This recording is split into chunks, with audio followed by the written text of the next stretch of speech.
Magandang araw. Ako po si Mark Lester Liraga. Ito po ang aking daily devotion. Naranasan mo na ba yung matinding baha na tinalaki po ni Pastor Russell Ocampo sa 365 Daily Devotion? Ang concept or topic ngayong araw is tungkol sa sacrifice. At ang Bible verse ngayong araw ay galing sa Hebrews chapter 10 verse 12. Alam niyo ba kapag may baha, marami talagang masisira?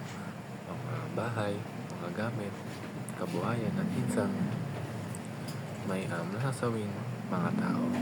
Ang bigat ng epekto nito at minsan iniisip natin bakit kailangan ba itong mangyari.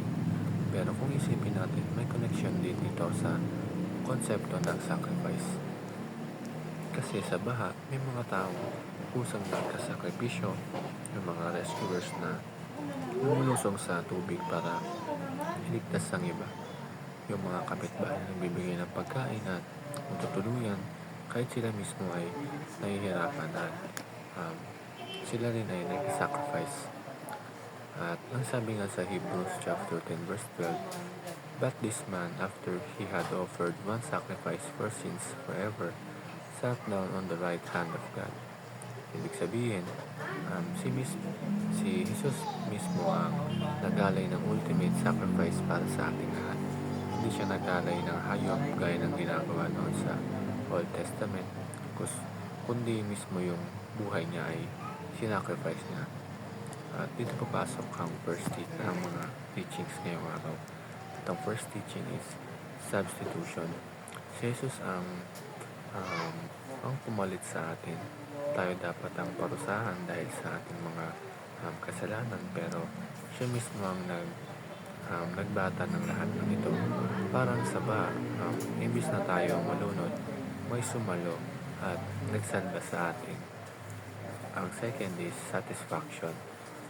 Ang paghihirap at kamatayan ni Kristo sa krus ng Kalbaryo ang tumugon sa hustisya ng Diyos. Hindi biro ang ginawa niya kasi tinanggap niya ang parusa na dapat para sa atin ng buo. Hindi siya nag-alinlangan. Natugunan ang hustisya ng Diyos, pero sa parehong oras, pinakita rin niya ang kanyang pag-ibig. At ang last is sufficiency. Ang sakripisyo ni Jesus sa krus ng Kalbaryo ay sapat na. Hindi na kailangan itong maulit o dagdagan pa. Ito ay one time lang, pero good for all eternity. Kaya wala nang ibang sakripisyo na makakapantay dito.